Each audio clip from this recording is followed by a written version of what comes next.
This is the story of Mary Poppins. You can read along with me in your book. You will know it is time to turn the page when you hear the chimes ring like this. Let's begin now. Hello there. My name is Bert. I'm sort of a man about town, you might say. I do what suits me. Sell kites, clean chimneys, or paint pictures on sidewalks. Today it suits me to be a one-man band. Why don't you come with me? London is grand this time of year.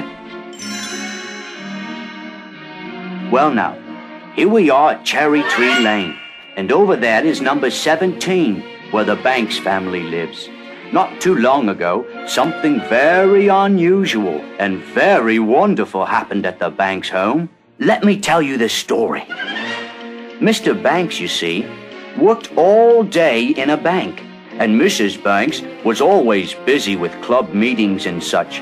So Jane and Michael, the Banks children, had to have a nanny, which is a person who looks after children. Jane and Michael had had several nannies, and on this particular day, the latest one had just left, informing Mr. and Mrs. Banks that they'd have to find someone else to look after their little monsters. Jane and Michael weren't really naughty. The nanny simply misunderstood. She thought the children had run away from her when all they'd done was follow their kite. Constable Jones tried to explain when he brought the children home, but the nanny wouldn't listen. Now Mr. and Mrs. Banks had to find still another nanny. The way to do that was to place an advertisement in the newspaper, calling for someone firm and sensible. Jane and Michael, of course, had their own idea about the kind of person who should be their nanny, and to help their father, they wrote an advertisement for him. Wanted, a nanny, must have cheery disposition, rosy cheeks, and be willing to play games. When Mr. Banks saw the children's advertisement, he called it ridiculous nonsense. He tore it up, threw it in the fireplace, and wrote the advertisement himself. But late that night, a strange breeze blew down the Banks chimney and carried the pieces up into the night sky. The next morning, when Jane and Michael got up, the line of nannies they saw from their window stretched clear around the block. They were all waiting to be interviewed by Mr. Banks, and a firm and sensible lot they were, not a rosy cheek among them. Jane looked at the nannies in dismay. I don't understand, Michael. They're not what we advertised for at all. But just then, a wind started blowing from the east. Down Cherry Tree Lane, the east wind blew, growing stronger and stronger. Finally, it picked up all those firm and sensible nannies and blew them away. Before Mr. Banks even knew they were there, every last one of them was gone. Jane and Michael watched in glee from the nursery window. Then, riding toward them on the east wind, a person holding a black umbrella approached. Oh, look, Michael, it's her, our nanny, rosy cheeks and everything. The rosy-cheeked person landed on the doorstep of number 17. She promptly marched in and said, Mr. Banks, I am the new nanny. And before Mr. Banks even knew what had happened, she slid up the banister to the nursery. My name is Mary Poppins, she said, taking off her coat and hat. Come along, children. We'll begin with a game called Let's Tidy Up the Nursery. Jane didn't like the sound of that. Are you sure it's a game, Mary Poppins? That depends on your point of view. You see, in every job that must be done, there is an element of fun. You find the fun and snap, the job's a game. Just a spoonful of sugar helps the medicine go down. The medicine go down, medicine go down. Just a spoonful of sugar helps the medicine go down in the most delightful way. In every job that must be done, there is an element of fun. You find the fun in half the job's a game, and every task you undertake becomes a piece of cake, a lark, a spree. It's very clear to see that Mary Poppins snapped her fingers, and sure enough, Let's Tidy Up the Nursery became a magical game. Toys put themselves away, beds made themselves, clothes hung themselves up, and soon the nursery was neat as a pin. The children were delighted. Mary Poppins, you're wonderful! Of course. And now you must get some sleep. Tomorrow we'll have an outing in the park. The next day, it suited me to be a sidewalk artist, and I was drawing pictures in chalk when I looked up and saw Mary Poppins and the children. You're lucky children indeed. When you're with Mary Poppins, magic just seems to happen. How about a bit of magic right now, Mary Poppins? No one's looking. Well, if we must, we must. Now line up and jump.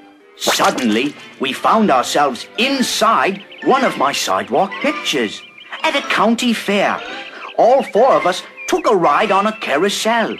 And then Mary Poppins rode her horse right off the carousel, and ours followed. We joined a fox hunt and entered a horse race. Oh, we had a jolly time. That evening, when Mary Poppins tucked the children in, Jane had a request. Oh, Mary Poppins, we had the most wonderful day. Promise you'll never leave us. That's a pie crust promise. Easily made, easily broken. I shall stay until the wind changes. Now, go to sleep. Tomorrow you are going on an outing with your father to the bank where he works. Jane and Michael were surprised. Really? Father has never taken us anywhere before. Indeed, he hadn't been too pleased with Mary Poppins when he had heard about the children's recent adventure. Really, Mary Poppins? The children's outing should be practical, educational. And Mary Poppins agreed. I quite see your point, Mr. Banks. Tomorrow the children shall be at your side. Bright and early the next morning, the children set off for the bank with their father. Michael had brought some coins with him to buy food for the birds. But Mr. Banks wouldn't hear of that. You must put your money in the bank where it will earn interest. Give it to me. All of a sudden, the outing with their father lost all its promise of fun, and Jane and Michael let go of his hands. They ran off and got themselves lost. It was a good thing they ran into me. That day, it suited me to be a chimney sweep, and the children were happy to see me, but they were still upset. Oh, Bert, Father tried to take Michael's money. He doesn't like us at all.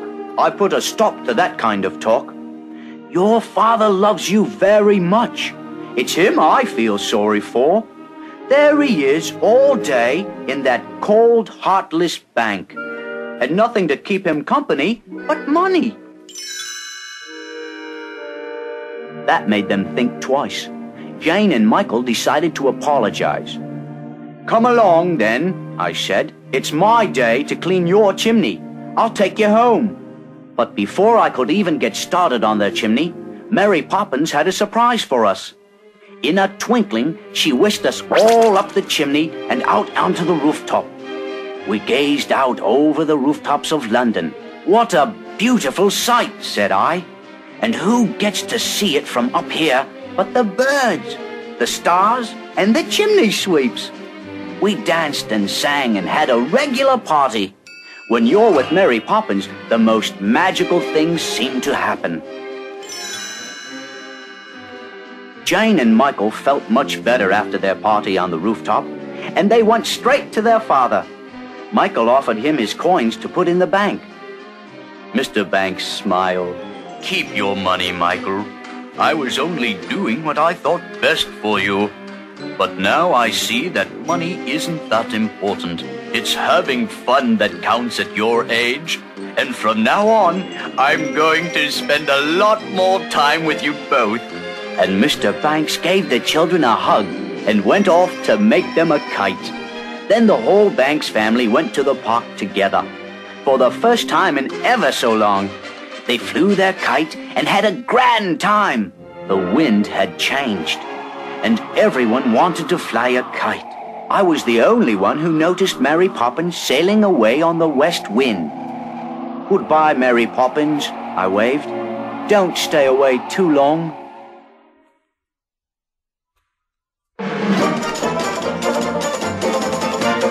Supercalifragilisticexpialidocious. Even though the sound of it is something quite atrocious, if you say it loud enough, you'll always sound precocious. Supercalifragilisticexpialidocious.